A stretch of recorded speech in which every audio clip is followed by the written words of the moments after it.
Oh, yeah. I mean, I have like articles up on screen and then my paper that is writing up on the other one. oh, yeah. And I mean, if you're like working with a data set. and Yeah, all that, yeah, it's beautiful. What'd you think of Luis? Okay, I think we've got everything squared away. Yeah. It's a bipolar thing. How'd your last time go? It was good. They had their final set of interviews. So my interviewing class, they got to pick between persuasive, performance, counseling, and healthcare interviews. So kind of based on their interests, they got to do those, and they were in partnership where they got to switch roles between interviewer and interviewee. So it was a lot of fun to see them put that together. Yeah. Get to pick, scenarios that they were interested in. Yeah. Luis? Yeah, that's kind of how I had mine set up too. Yeah. But I had, so what I did was like a major or like a semester long thing, Yeah. almost where I had to do an informational interview. I had to find the person, like to reach out to Yeah. the person, figure out how to do that. Yeah. And That's a great way to do it. You just get, because you get more time to kind of have them engage with. Yeah.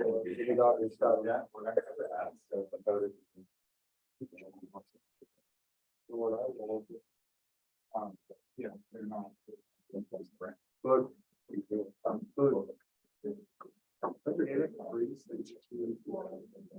They're still here? Yeah, they left.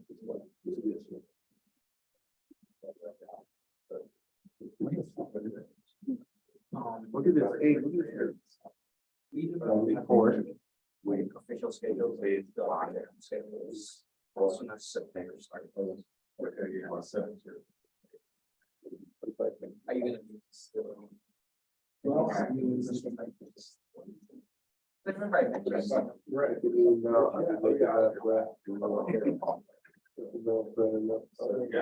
don't play games. This is what makes you relax.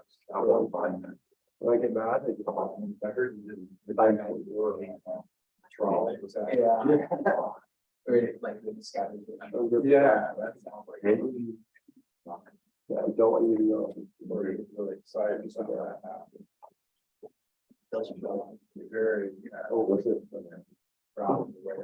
Hey, looks like one. I can see. For this theory class, the way it's set up, each class will go over a different theory. And then, they get to do 2 applications. So they pick a theory and then apply it just in other communication program. And then they get to pick one of those 2. They're in they finished the second one, transitioning to this final. The last one, I was just looking through my old papers the other day for some reason, and I noticed that I had written a paper on useful gratifications at some point. Oh, yeah. When I was taking this exact same class, and I wrote it on World of Warcraft, and I was like, that's so strange, because I've never played World of Warcraft, I just know people that did, and I was like, who was I at that point in my life? What was going on? I mean, sometimes it's like it clicks. There's something that connects. Yeah. You said they were doing mostly like feminist. Yeah, right so they now. have feminist standpoint theory. We did structuration theory last class, and then we're going to do cultural on Friday. Do you use a first look? Do you use that textbook? We use the Weston one, Okay. but I've been interested in some of the more recent ones that are coming out. Like there's more of a critical one that's coming out. Nice. So yeah, good, but of course you should Have you all already gone over it? So that we have, but that is nothing. Obviously, that's not anything. Just wanted to give you open-ended. Yeah. No, my whole thing is just if you're asking questions, as soon as I get pulled around, Right, yeah, right. Yeah, that's All right. fair for them. Yeah. Okay. Let's go ahead and get started today. Welcome back. Hope you all are doing well as we get really close to the end of the term. So today we are incredibly lucky to have someone who's giving a guest presentation for us. We have Jessica Fabbricatore, who is a PhD candidate in the Communication Studies program at the University of Georgia, with expertise in interpersonal and health communication. In addition to serving as an instructor of record and teaching assistant at Georgia, Jessica teaches courses in communication media at West Virginia Wesleyan College and has research expertise focused on substance use and abuse, specifically investigating labels we place on a close other's substance use and our decisions to disclose that information to others.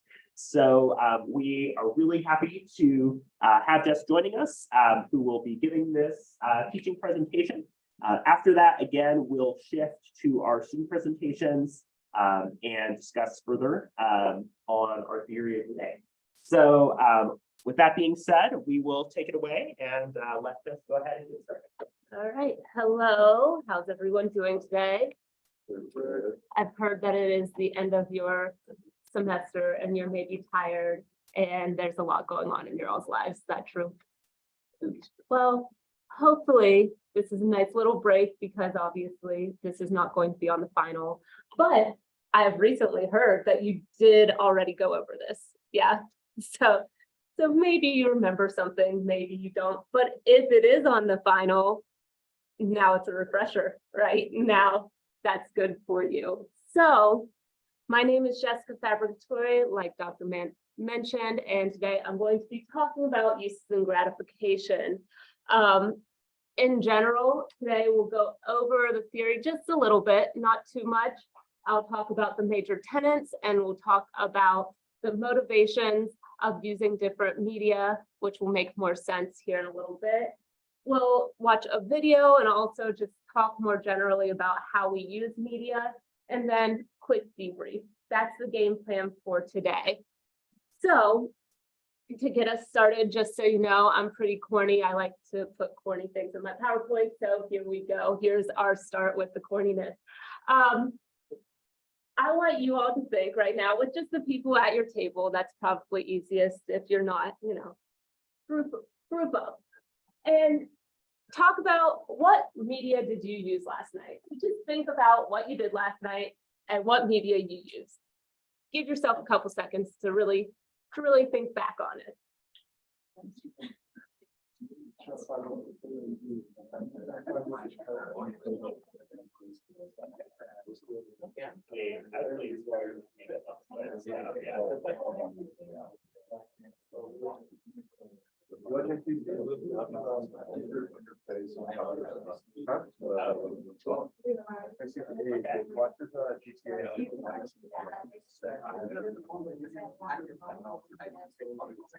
Oh, right. So that didn't take too long, right? You got it. You know what you did last night. So what kind of media did you all use last night?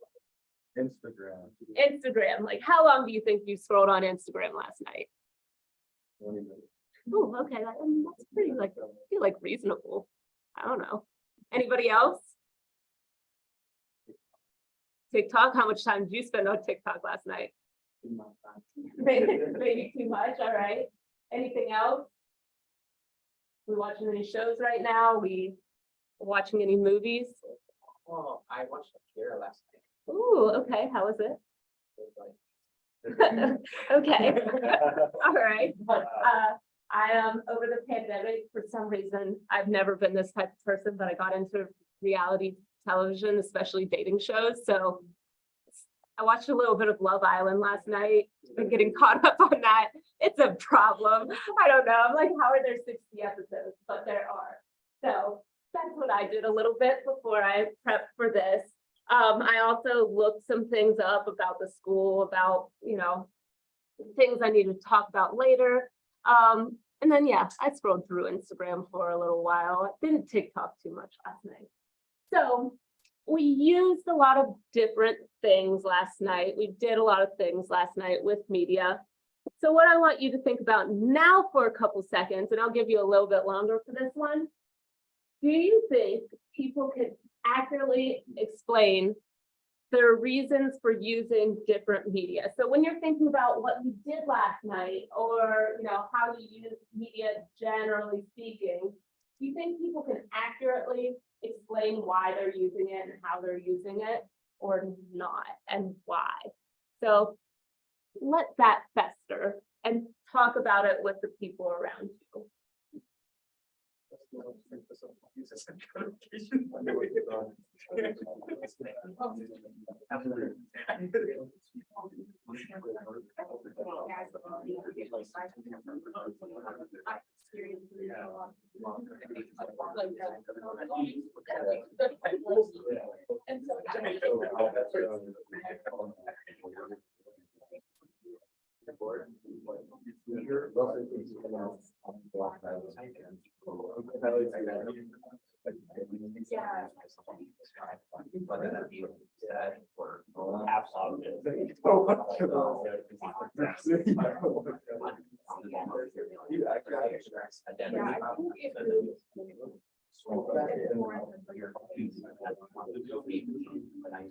All right. Seems like there's kind of a natural lull, so we'll come back. What do you all think? Can we accurately explain why we're using this media, why we're doing the things that we're doing related to media? So, I don't know if like perfectly accurate, but like, I think some people are just comparing on media where they'll just open the house, go on your device and be like, why did I get on it? right, So it's just like training your brain to check it. okay, so it's kind of more natural almost. Yeah, I think that unless, like we were talking about, unless you've looked into the science of the data, using a lot of this media creates serotonin in the brain, and that's why we're more inclined to go back on it. But in general, unless you know that, you're just doing it because everyone else does it. Right, so maybe almost an addiction, right? So it can be an addiction, it can be like everybody else is doing it, anything else, yeah, go ahead. I kind of think that if it's one person, I think that we generally use social media, like we mentioned YouTube, because it's entertainment, especially with content-based, so social media. Yeah, YouTube. All right. Anything else? So we're on the side. So I feel like it can't be accurately explained because there's times you use media for like work reasons or those sorts of things which have a very distinctive explanation why you're using it instead of even then. Where also I feel like there's a rule on how self-aware the person is, in which you can explain that you're using media to escape, let's say, a deadline looming over you. You don't like that uncomfortable feeling. Yeah, And so you scroll on TikTok for 3 hours just to get away from it. And I Right. feel like depending on someone's self-aware, this is how accurately you describe it. okay, yeah. So it is kind of within the self almost, it's the social, psychological aspect of why we are using different media. And that's essentially what this theory is trying to explain, right? This theory essentially looks into what motivates us. Why are we using different types of media? So the focus is, what are we doing with media? And when we're looking at this focus, we're looking at motivations.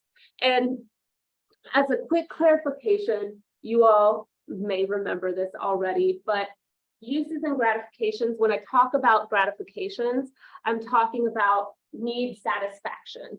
So gratifications are kind of those motivations, like what are we getting out of this? And that question isn't always easy to answer. So yes, we might use it to escape. We might use it because it makes us happy, but what is it about that makes us happy? What are we doing when we're using that motive or that media that's making us happy? So this theory is older. Some say that it started back in the 30s or 40s. It was originally coined, right, like named and made more official in the 70s.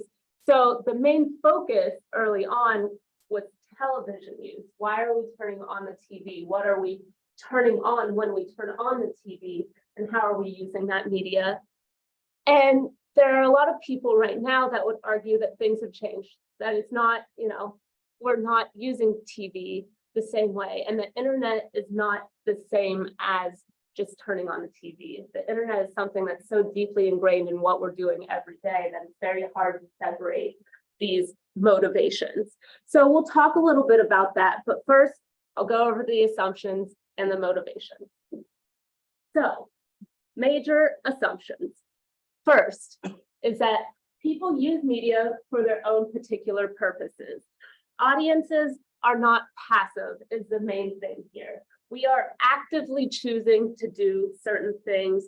We are actively deciding what media we are going to use and for specific purposes.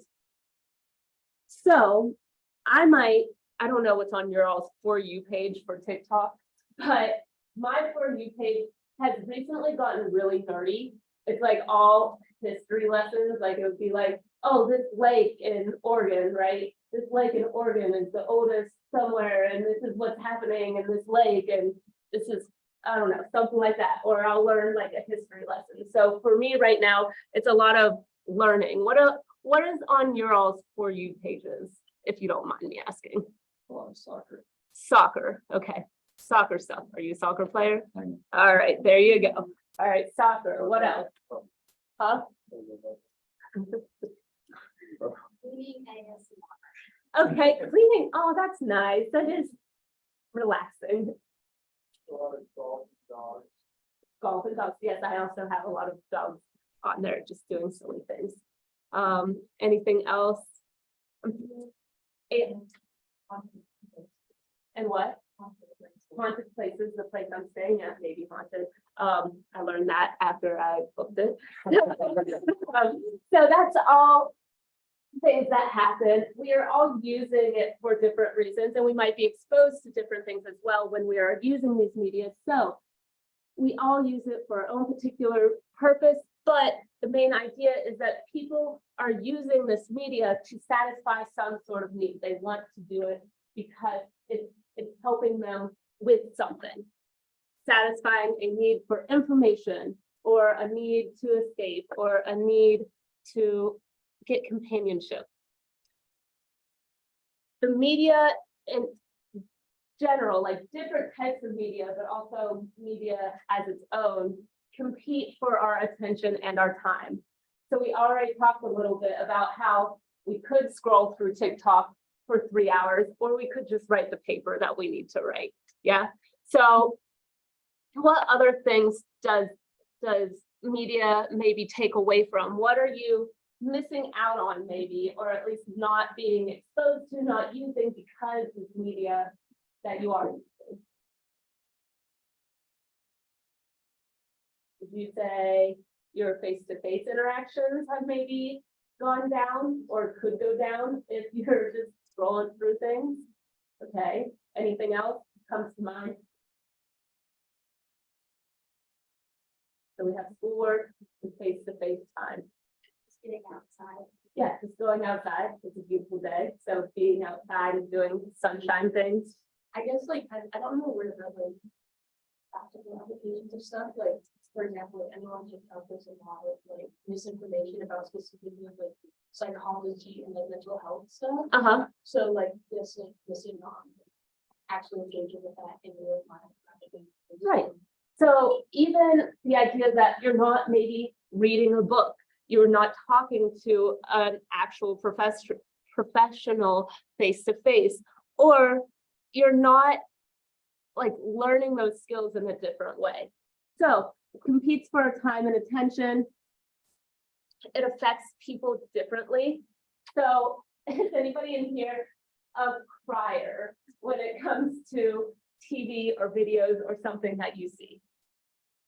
Okay, only a few people are willing to admit that they're criers. I'm the type of person, I can watch a commercial like the Sarah McLachlan commercial with the dogs and they need help.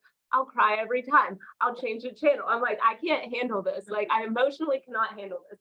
Sometimes I'm the type of person that if there's an animated movie, I don't know why Finding Nemo is coming to mind right now, but sometimes there's this one part in Finding Nemo where I'm like, this is so sad. I'm so sad for whatever is happening right now. I'm crying. Some of you all might be the type of people that are like, what are you doing? You are silly. You are overreacting to this situation. So another way to look at this, how media affects different people differently, is think about the news. Maybe you all aren't like regular CNN or Fox or whatever, NPR, maybe you're not regular consumers of evening news, but you've probably come across it at some point, right? And say you're watching, I don't know, the wildfires in Canada that are affecting New York. Have you all seen pictures of that recently?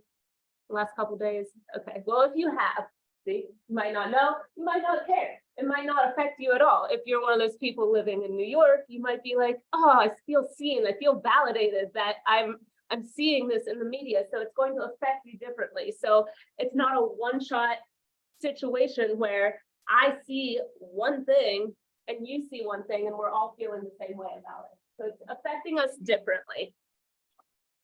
And then the last assumption of this theory is what we were just talking about, that people can accurately say what we're doing, that we can accurately report how and why we're using media. And this is actually a very controversial take.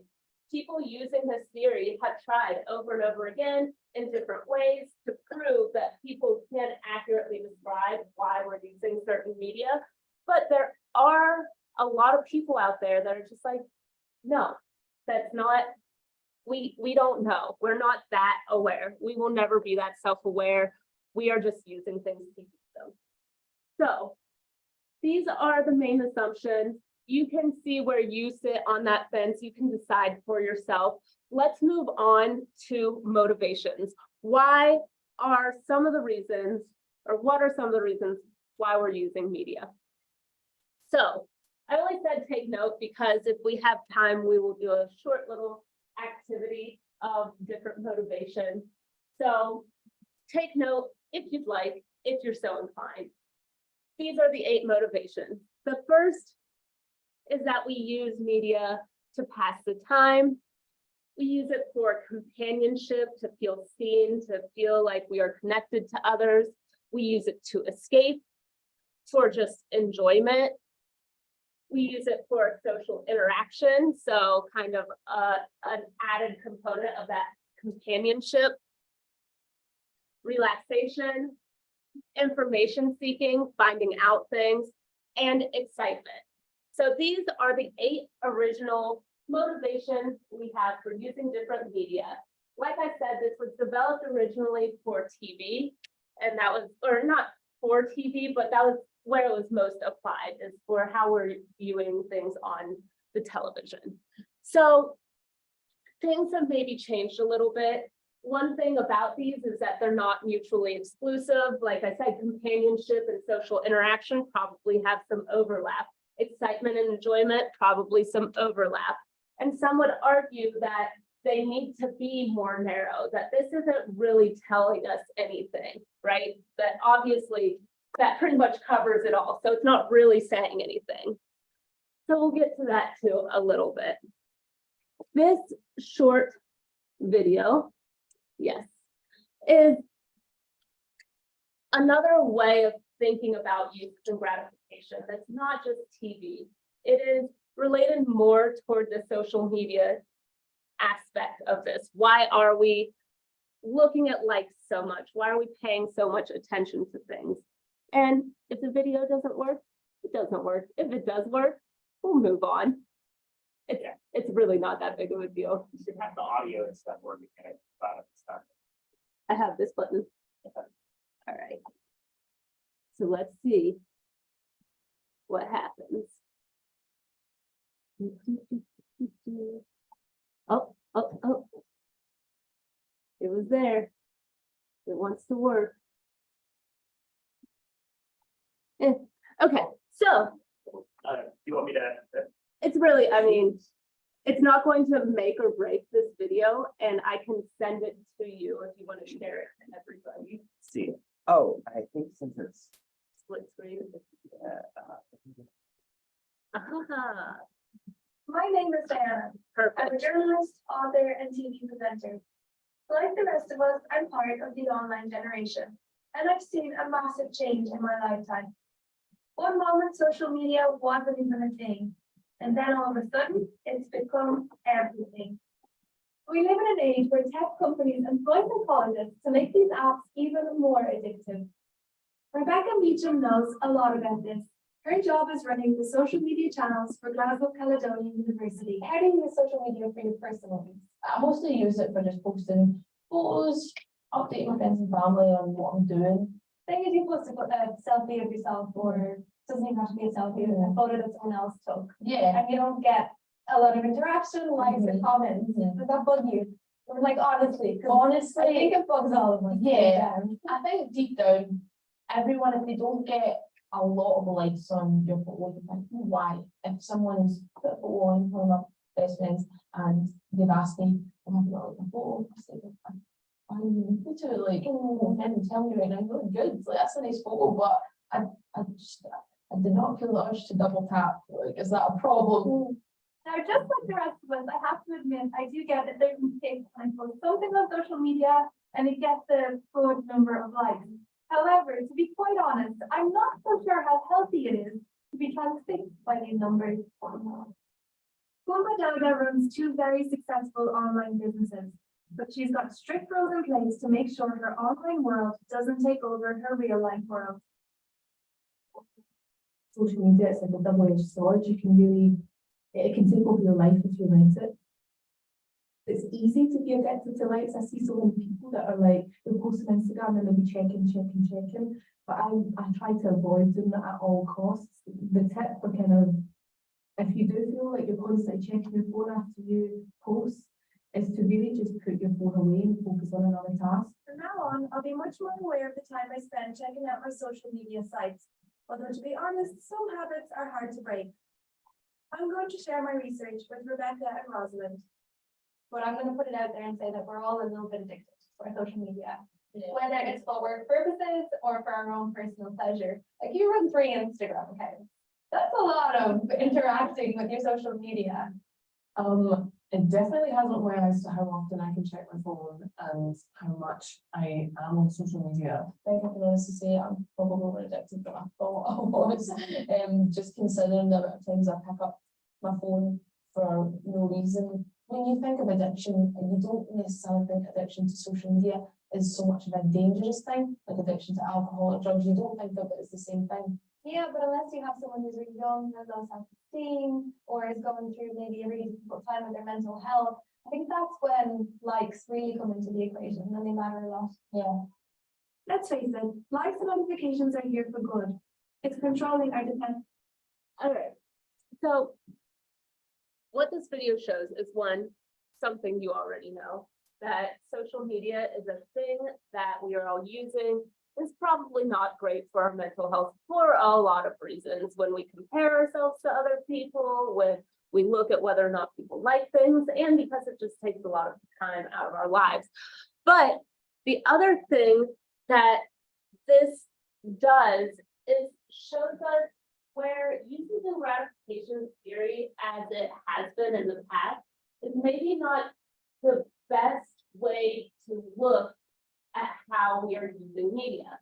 So when you think about this video and when you think about Instagram, originally the theory was all about media has, different things that it can do, but for the most part, it's all the same because we were thinking about TV.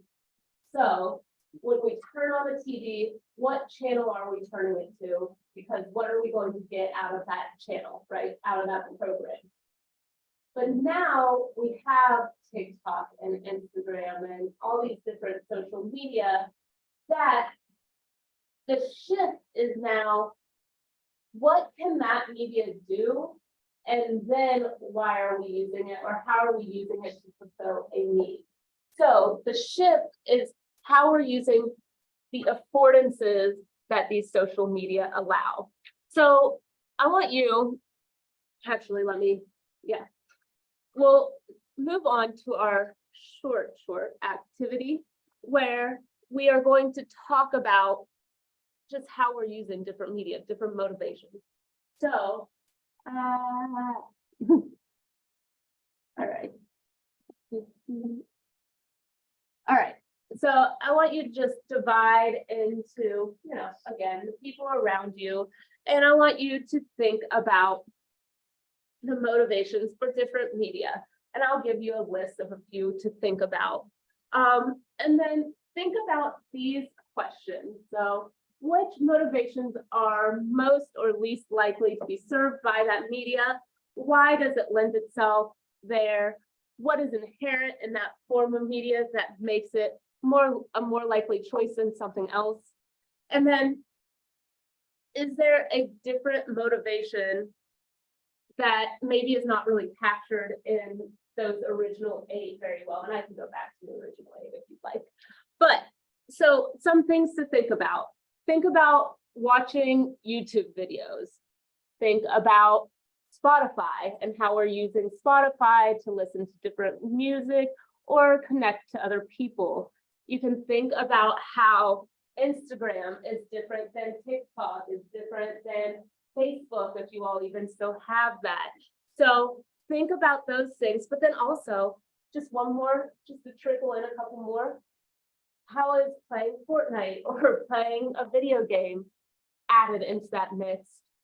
And lastly, just because Apple's VR recently came out the other day, we saw the announcement, how is VR or something like that? How are these different technologies used, and what might be the motivations for some of them? That's what I want you all to spend a couple minutes thinking about.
I know that. Yeah, like, what are we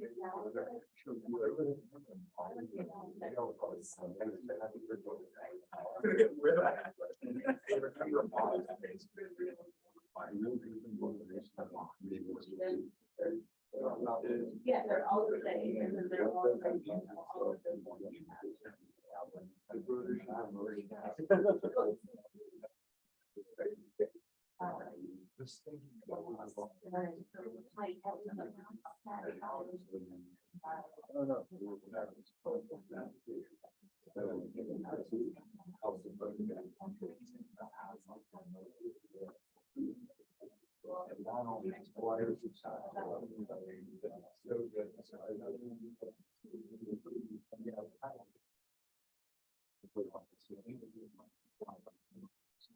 What?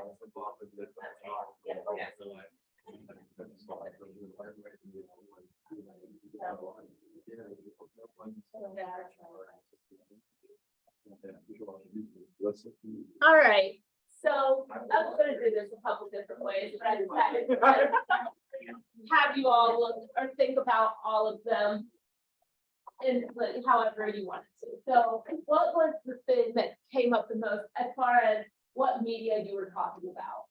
Which media came up? Spotify, TikTok, Instagram, what did you all talk about? TikTok. TikTok. How many of you all talked about TikTok? Okay, so what do you think the motivations are for using TikTok? If we look, and I can go back now. Oh, yeah. What are some motivations for using TikTok?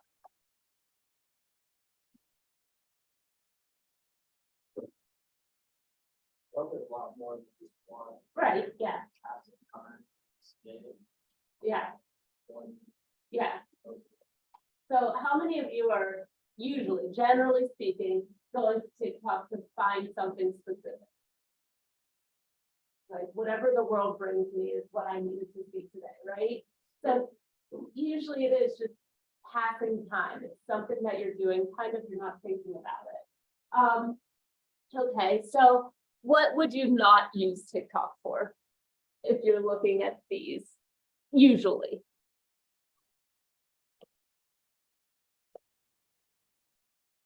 To read. Okay, yeah, to read, yeah. I did, when I looked at, when I was about to travel out here, I looked up LaGrande, Oregon. Not very useful. TikTok's not very useful for looking up LaGrande, Oregon. So, so things like information may be good in some regard, but not good for this specific thing. So little things like that, we know where we're going to look. I found more information or better information by looking just at Google at figuring things out that way. So we know what we're doing, right? Like we know that there are certain places we need to go to for certain things. If I need information, I am kind of a nerd. I watch a lot of PBS NewsHour every night. My general routine is to watch PBS NewsHour and then watch Jeopardy. Because that's who I am as a person, I guess. So I use that for information, to learn things, to do things. We have these different motivations, but what's interesting, especially about all of this and the way we're using social media and all of this new technology, is that maybe those 8 are too broad. They're not really explaining anything. They're not really helping. So I just wanted to show you this snapshot of a uses and gratifications 2.0. How else, what other motivations, gratifications might there be for using different media? So bandwagon. So you kind of mentioned that, like everybody else is doing it. So that's what I'm going to do. During the pandemic, I think we all downloaded TikTok because we were like, what's this? What are other people talking about? We looked at TikTok. But responsiveness or control, even like being able to control the narrative of what we see and what we like and what we do. So this is just another way to continue to use and look at this theory that might be more nuanced and give us better information. So this was the main goal of today, was to talk about uses and gratifications that focuses on what people do with media, how we're using it. We talked about the 5 assumptions. We talked about the 8 original motivations. And there toward the end, we were just kind of talking about, you know, do these still fit? Do they not fit? How people are using media in their everyday lives. And just something for you to think about going from here is, one, yes, try to think about what you're doing. If you are so inclined, try to write a 24-hour diary of just like every time you open something up, why did you open that up? Why did you do it? It might be a little bit telling, and it might help you reduce your screen time. But then also, if you're looking at research, how can we do this better? Do we think that everything has a purpose and we just come to this media to fulfill a need? Or do you think that the need is presented by the media, is created by this media, and now we use it because of that? So those are two things to think about when you are living your lives and procrastinating from writing or studying for finals. I want to thank you. If you want to get in contact with me, these are some ways to do that. I am happy to talk to you all and just get to know you better. So, thank you.